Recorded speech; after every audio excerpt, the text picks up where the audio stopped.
प्रश्न करते हैं। एक बड़ा सुंदर प्रश्न है क्या कि सबको पता है कि मरना है, हम मरेंगे, आप भी मरेंगे, सब दुनिया के लोग एक दिन मरना है सबको। तो किसी ने पूछा जब मरना है तो पुण्य करके अच्छे काम करके क्या फायदा? अरे क्यों नहीं हम पूरा एंजॉय करें, पार्टी में जाएं, खूब जो खाना है खाएं, जो पहनना है पहने, जैसा रहना है रहें। जब मरना सबको है तो तपस्या करके, त्याग करके, परिश्रम करके, भक्ति करके क्या मिलने वाला है?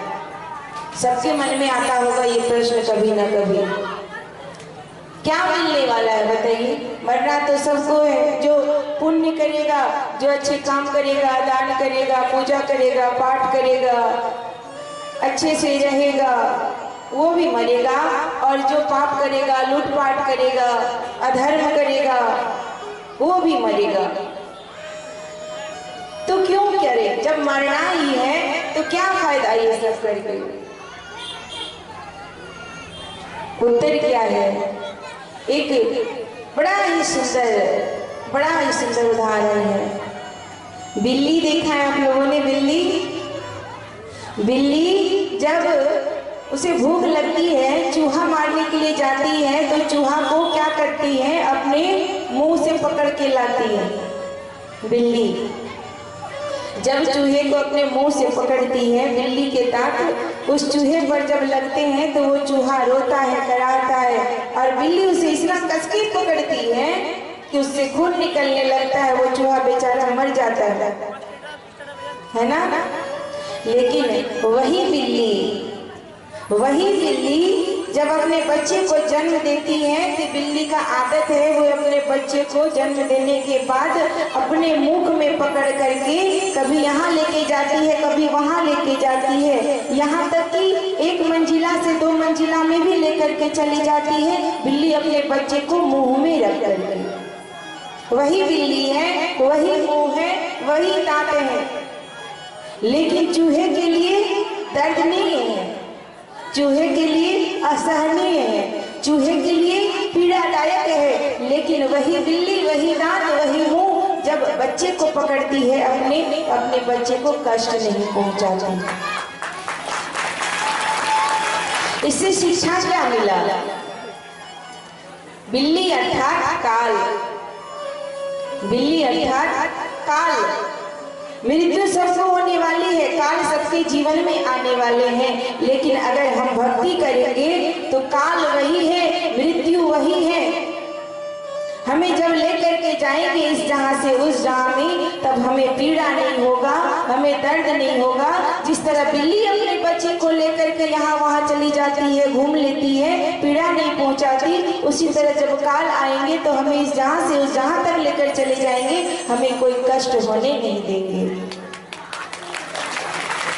और अगर हम भक्ति नहीं करेंगे तो काल आएंगे और बिल्ली जैसे चूहे को पकड़ करके खून निकालते हुए, उसे कष्ट देते हुए मार डालती है, लेते चली जाती है, उसी तरह काल आएंगे और जब हमें लेकर के जाएंगे संसार से उस संसार तक, उस धाम तक, असहनीय पीड़ाओं को समय सहन करना पड़ेगा, बहुत कष्ट होगा, बहुत दुख होगा। इसीलिए कहा कि भक्ति करो। मरना सबको है, लेकिन भक्ति करके मरो, अच्छे कर्म करके मरो, छल प्रपंच मत करो। कल हमने नवधा भक्ति को सुना।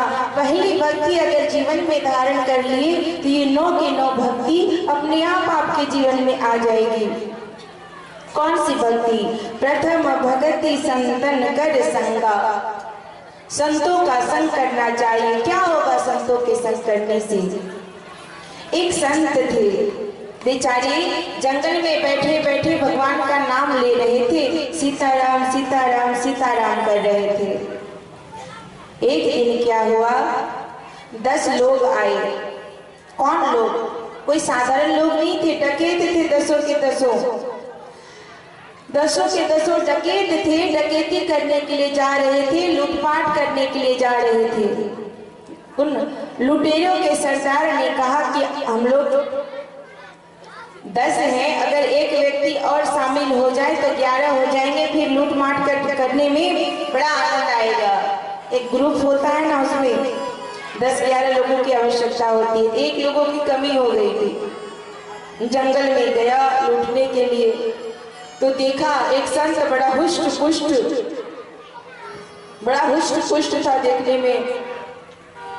उस संत से कहा कि देखो हम तुम्हें मार डालेंगे। बोले क्यों भाई, मेरा गुनाह क्या है? बोले गुनाह कुछ नहीं है, तुम्हें हमारे साथ लूटपाट करनी होगी, पाप करना होगा, डकैती करनी होगी, चोरियां करनी होगी, लोगों को मारना काटना पड़ेगा। अगर मंजूर है तो कहो, नहीं तो तुम्हें मार डालूंगा। संत ने सोचा इन्हें सुधारने का सही मौका है। कहा ठीक है, लेकिन मेरा एक शर्त है। क्या शर्त? देखो मैं तुम लोगों के साथ तुम जो कहोगे मैं करूंगा, लेकिन महीने में 30 दिन होता है, 30 दिन में से 29 दिन में तुम लोगों की बातें मानूंगा, और 30वां दिन महीने में एक दिन तुम लोगों को मैं जो कहूंगा वो करना पड़ेगा। कहा ठीक है चलो। अब शुरू हो गई। बेचारे संत सुधारने के लिए क्या नहीं करे, करने लगा चोरियां, करने लगा डकैती, करने लगा लूटपाट होने लगी। बीतता गया दिन, 20 दिन बीत गया, 29 दिन बीत गया, और महीने का अंतिम दिन वो 30वां दिन आया। आज उस संत ने कहा सुनो, आज मेरा दिन है। बहुत दिन तुम लोगों के साथ मैंने काम किया, बहुत लूटपाट की, बहुत धन इकट्ठा कर दिया, मेरे पास जो मेरे हिस्से का धन है सब तुम ही लोग ले लो, मुझे नहीं चाहिए। आज तुम लोगों को मैं जो कहूँगा वो करना पड़ेगा। सबने कहा हाँ करना तो पड़ेगा। ठीक है, कहिए आप क्या कहना चाहते हैं? संत ने कहा सबसे पहले चलो। कहा सवाल नहीं, पीछे पीछे चलो। लेके गए, कहा गंगा स्नान कराने के लिए। गंगा स्नान कराने के लिए लेके गए। वहां पे एक नाई को बुलाया और सभी लुटेरे के जो बड़े बड़े दाढ़ी थे, मूछ थी, बड़े बड़े बाल थे, सबको साफ कराया। एकदम सबका मुंडन करा दिया, संत बना दिए। सब लुटेरे कहते हैं ये क्या कर रहे हैं आप? कुछ सवाल जवाब नहीं करना है। मैंने कहा था पहले ही मैं फ्री में काम करूंगा, तुम लोगों के साथ अपना हिस्सा का धन भी दे दिया, लेकिन आज कोई कुछ नहीं बोलेगा। आज सारा दिन मैं जो कहूंगा वही तुम लोग करोगे।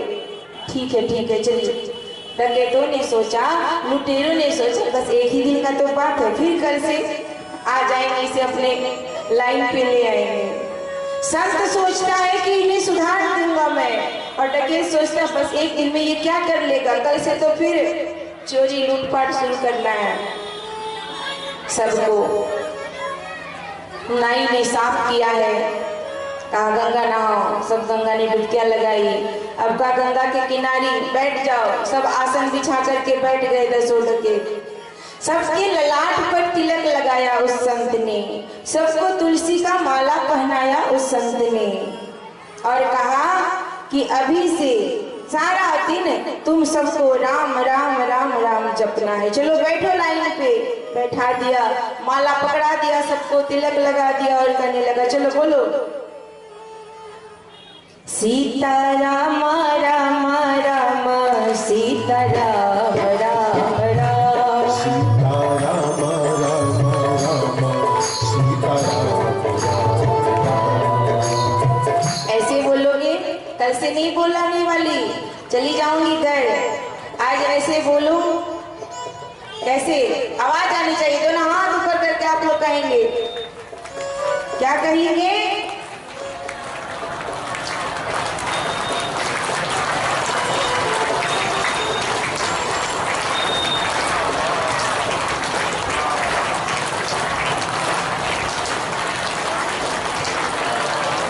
सीता राम राम राम सीता राम राम राम सीता राम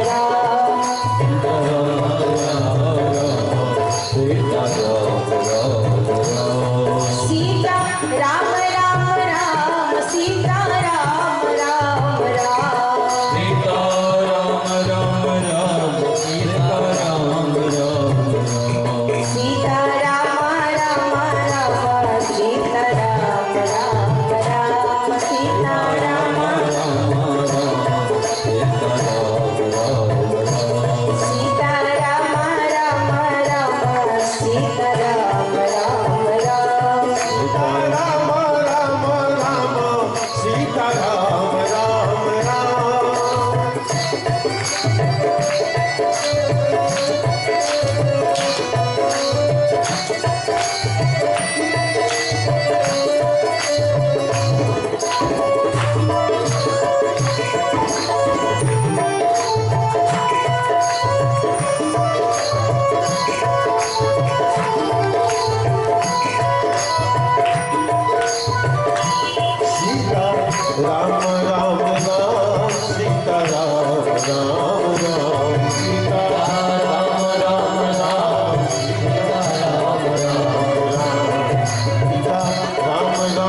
श्याम श्याम श्याम